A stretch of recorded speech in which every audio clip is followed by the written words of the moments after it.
La comunidad organizada. Apartado 18. El hombre como portador de valores máximos y célula del bien general. En esa labor se nos antoja primordial la recuperación de la escala de magnitudes, esto es, devolver al hombre su proporción para que posea plena conciencia de que ante las formas tumultuosas del progreso sigue siendo portador de valores máximos, para ser humanamente, es decir, sin ignorancia. Solo así podemos partir de ese yo vertical a un ideal de humanidad mejor, suma de individualidades con tendencia a un continuo perfeccionamiento. Sugerir que la humanidad es imperfecta, que el individuo es un experimento fracasado, que la vida que nosotros comprendemos y tratamos de encauzar es en sí y en sus formas presentes algo irremediablemente condenado a la frustración, nos hace experimentar la dolorosa sensación de que se ha perdido todo contacto con la realidad. Lo mismo tenemos cuando se fía de la abdicación de las individualidades en poderes extremos una imposible realización social. Si hay algo que ilumine nuestros pensamientos, que haga perseverar en nuestra alma la alegría de vivir y de actuar, es nuestra fe en los valores individuales como base de redención y al mismo tiempo nuestra confianza de que no está lejano el día en que sea una persuasión vital el principio filosófico de que la plena realización del yo, el cumplimiento de sus fines más sustantivos, se halla en el bien general. Apartado 19. Hay que devolver al hombre la fe en su misión. Hoy, cuando la angustia de Heidegger ha sido llevada al extremo de fundar teorías sobre la náusea y se ha llevado a situar al hombre en actitud de defenderse de la cosa, puede hacerse de ello polémica simple, pero es conveniente repetir que no han sido teorías fundadas en sugestiones, sino en un parcial relajamiento biológico. Del desastre brota el heroísmo, pero brota también la desesperación cuando se han perdido dos cosas, la finalidad y la norma. Lo que produce la náusea es el desencanto, y lo que puede devolver al hombre la actitud combativa es la fe en su misión, en lo individual, en lo familiar y en lo colectivo. Ahora bien, va anexo al sentido de la norma el sentido de la cultura. Nuestra norma, la que tratamos de insinuar aquí, no es un cuadro de imposiciones jurídicas, sino una visión individual de la perfección propia, de la propia vida ideal. En ese aspecto, no cabe duda de que su eficacia depende enormemente de nuestra comprensión del mundo circundante, como de nuestra aceptación de las obligaciones propias. El solo intento de trazar un cuadro comparativo entre las posibilidades culturales de la antigüedad y las actuales resultaría descabellado. El progreso, el incremento de relaciones, la complejidad de costumbres han ampliado el paisaje en términos indescriptibles. Es lógico pensar, por consiguiente, que la dilatación del panorama haya redundado en limitación proporcional de la conciencia de situación, cuando en nuestro tiempo se plantean cuestiones de moral y de ética, acaso las más sustantivas e inaplazables, pero que debemos formularnos hoy.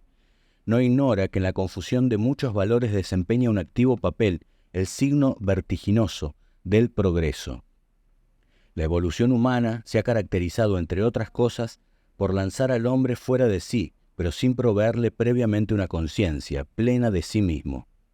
A ese estar afuera de sí puede entenderse mediante leyes la comunidad organizada políticamente, y tendremos entonces un aspecto de la norma ética, pero para su reino interior, para el gobierno de la personalidad, no existe otra norma que aquella que se puede alcanzar por el conocimiento, por la educación, que afirma en nosotros una actitud conforme a moral. De que esta norma llegue a constituir un sistema ordenado de límites e inducciones depende absolutamente el porvenir de la sociedad. Ni siquiera nos es posible comprender ese porvenir como suma de libertad y de seguridad, si no podemos prefigurar en ella la existencia de normas. Y no somos de los que pensamos que es preferible resolver quirúrgicamente el problema encomendando la libertad irresponsable al imperio vigilante de la ley. Las colectividades que hoy deseen presentir el futuro, en las que la autodeterminación y la plena conciencia de ser y de existir integran una vocación de progreso, precisan como requisito sustancial el hallazgo de ese camino, de esa teoría, que iluminan ante las pupilas humanas los parajes oscuros de su geografía. 20. La comunidad organizada, sentido de la norma. Así como en el examen que nos está permitido aparece la voluntad transfigurada en su posibilidad de libertad, aparece el nosotros en su ordenación suprema, la comunidad organizada.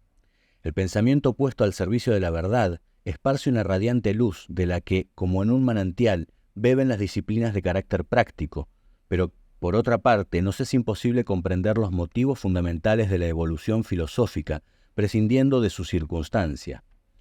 Desde Platón a Hegel, la civilización ha consumado su azarosa marcha por todos los caminos. Las circunstancias han variado sin tregua, y en ciertos dilatados plazos se diría que volvían y vuelven a producirse con desconcertante semejanza. La sustitución de las viejas formas de vida por otras nuevas son factores sustanciales de las mutaciones, pero debemos preguntarnos si en el fondo la tendencia, el objetivo último, no seguirán siendo los mismos, al menos en aquellos que constituyen nuestro objeto necesario, el hombre y su verdad. Cuando advertimos en Platón el estado ideal, un estado abstracto, comprendemos que su mundo, en relación con el nuestro y en su apariencia política, era infinitamente apto para una abstracción semejante. Las ideas puras y los absolutos podían fijarse en el panorama, aprender y configurar cuando menos en su eficacia intelectual. Podía crearse un mundo en que valores ideales y representaciones prácticas eran susceptibles de producirse con cierta familiaridad. Platón afirmaba: el bien es orden, armonía, proporción. De aquí que la virtud suprema sea la justicia. En tal virtud advertimos la primera norma de la antigüedad convertida en disciplina política. Sócrates había tratado de definir al hombre en quien Aristóteles subrayaría una terminante vocación política, es decir, según el lenguaje de entonces, un sentido de orden en la vida común. La idea platoniana de que el hombre y la colectividad a que pertenece se hallan en una integración recíproca, irresistible, se nos antoja fundamental. La ciudad griega llevaba en sus esencias al imperio por Roma, contenía en fenómeno de larvación todos los caminos evolutivos. Cuando los hechos se producían en fases simples y en estadios relativamente reducidos, era factible representarse la sociedad política como un cuerpo humano regido por las leyes inalterables de la armonía.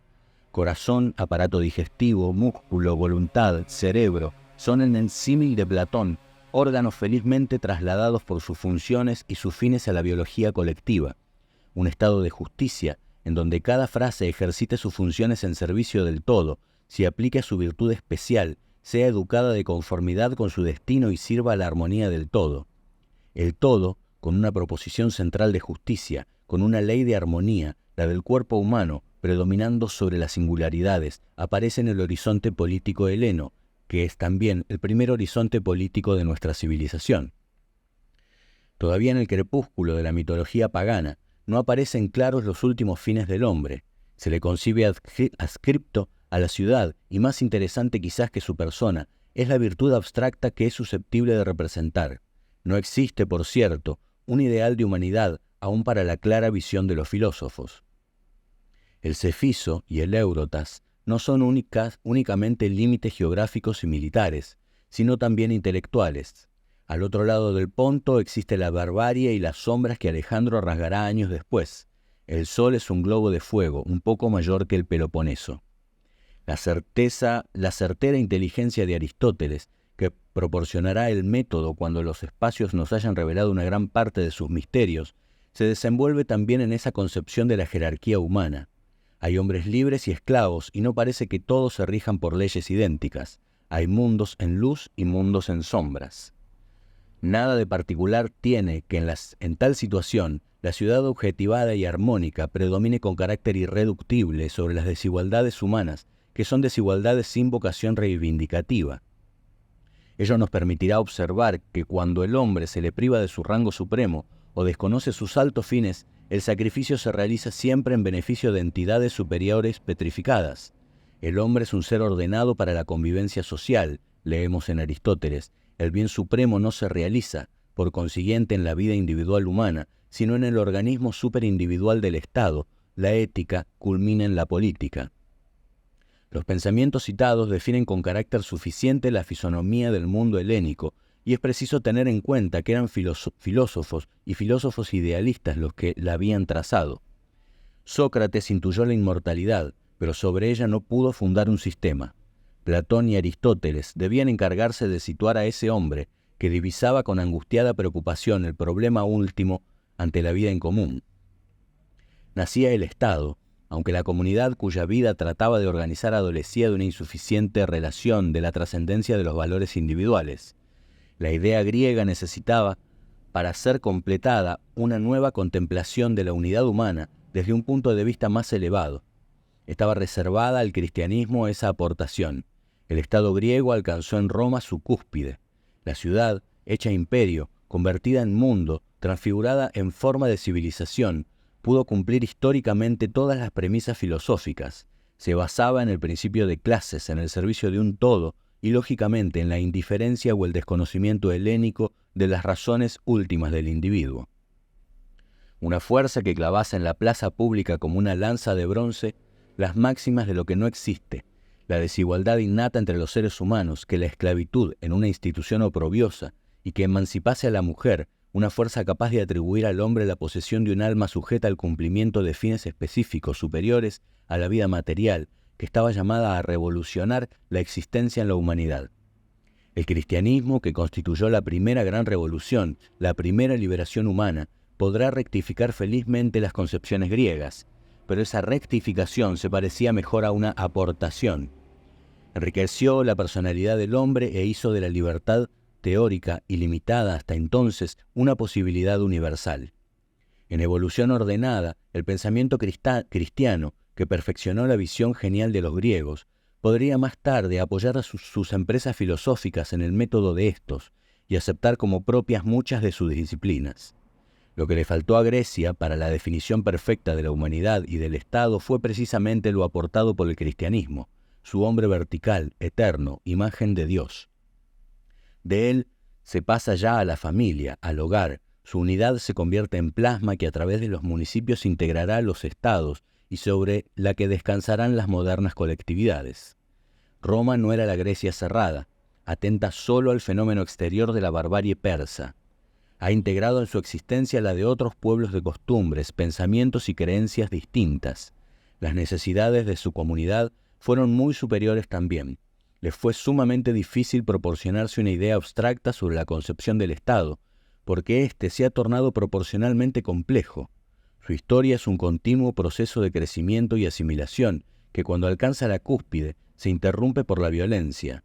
Lega al mundo sus intuiciones, su gloria, su civilización. Antes del ocaso añade a esta herencia colosal la conformidad de la dignidad humana. La libertad, expropiable por la fuerza antes de saberse el hombre poseedor de un alma libre e inmortal, no será nunca más susceptible de completa extinción. Los tiranos podrán reducirla o apagarla momentáneamente, pero nunca más se podrá prescindir de ella. Será en el hombre una conciencia de la relación profunda de su espíritu con lo sobrehumano. Lo que fue privilegio de la República servida por los esclavos será más adelante un carácter para la humanidad, poseedora de una feliz revelación. Al sobrevenir la crisis, la civilización conoció siglos amargos.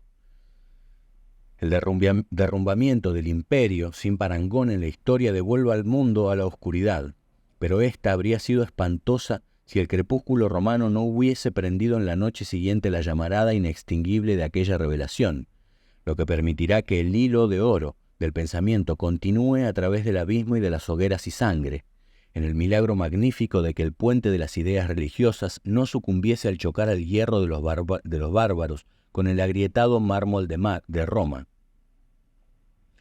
Las nuevas monarquías aparecidas al galope poseían ciertamente una notable capacidad de asimilación, pero su proyección cultural era sumamente reducida y el imperio de la fuerza en que debían apoyarse hizo todavía más limitada esa posibilidad.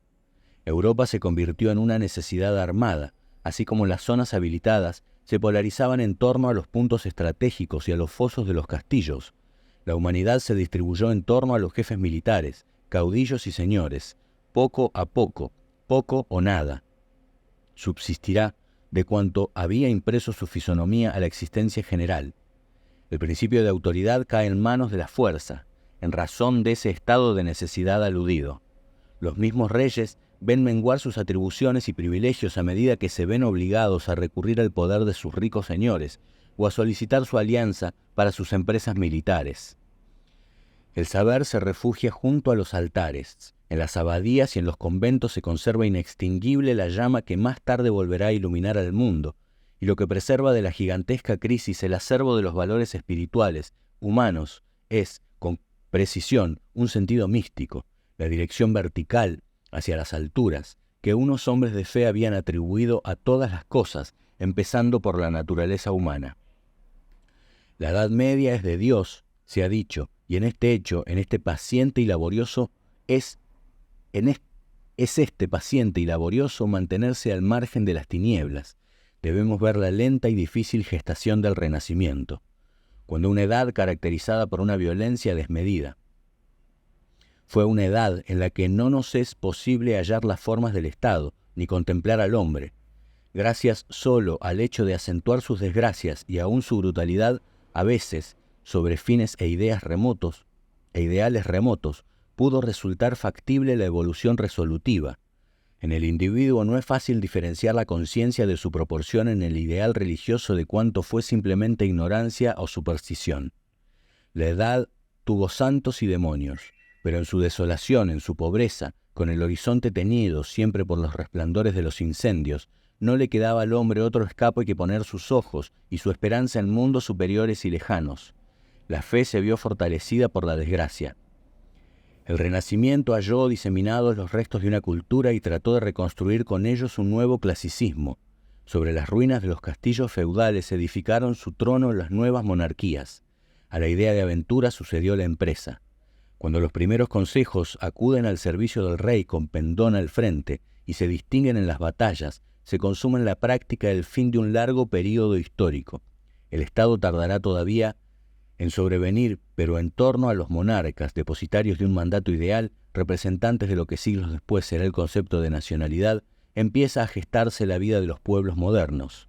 Los nobles ingleses arrancarán a Juan sin tierra, la Carta Magna, los castellanos harán jurar al trono en Santa Gadea, y los aragoneses arrancarán a su rey los usajes demostrativos de que la constitución del Estado está en trance de ensayarse. Habrá cámaras rudimentarias al principio y los estamentos harán oír en los consejos la voz de los gremios y los municipios. Esta evolución se produce bajo un signo idealista, cualquiera sea su realización práctica o su signo político, y en la elevada temperatura de la fe popular. El hombre tenía fe en sí, en sus destinos, y una fe inmarcesible en su subordinación a lo providencial. Tal fe justifica en parte las titánicas andanzas de la época. Era necesaria para lanzarse a las sombras atlánticas y sacar las Américas a la luz del sol romano, para detener la invasión tártara en las puertas de Europa y para levantar un mundo nuevo de la desolación. Lo conquistado y descubierto en esa edad constituye un himno sonoro a la vocación por el ideal, pero es importante no perder de vista que, prescindiendo del rigor práctico de la organización política, el clima intelectual de la época conservó el acento sobre los valores supremos del individuo. Cuando la escuela tomista nos dice que el fin del Estado es la educación del hombre para una vida virtuosa, presentimos la enorme importancia que tuvo ese puente tendido sobre las sombras de la Edad Media.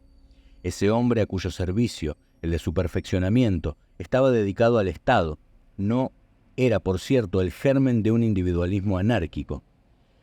Para que degenerase había que trasladar el acento de sus valores espirituales a los materiales. El hombre era solo algo que debía perfeccionarse, para Dios y para la comunidad.